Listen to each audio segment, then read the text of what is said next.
For 5 hours a day, none of this is meant to happen in eastern Ghouta. Because Russia has ordered a truce. But outside of those hours, the rules of engagement don't seem to apply in this part of Syria.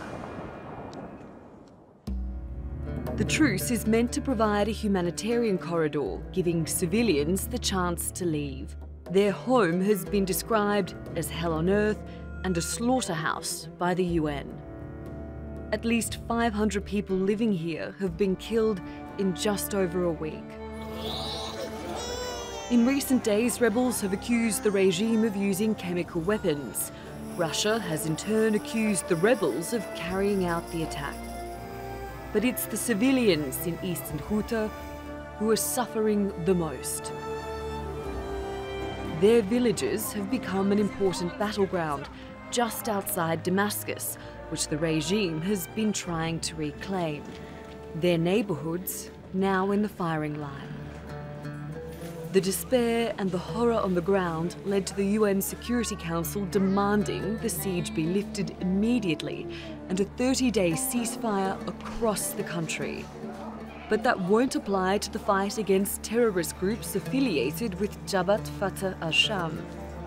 Russia says there's a chance the Security Council's plan may work, but it's not yet a done deal.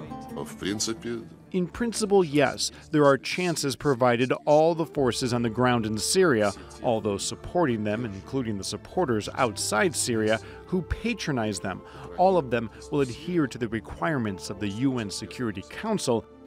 And I remind all parties of their absolute obligation under international humanitarian and human rights law to protect civilians and civilian infrastructure at all times.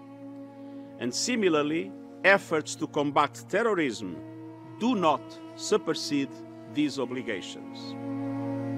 Syrians have been here before. The UN once described Aleppo as a synonym for hell. In late 2016, the regime laid siege to the city as it fought to retake it from rebels. Thousands of civilians fled after months of fighting. About 400,000 people are still living in eastern Ghouta. But how much longer can they survive living in this new circle of hell?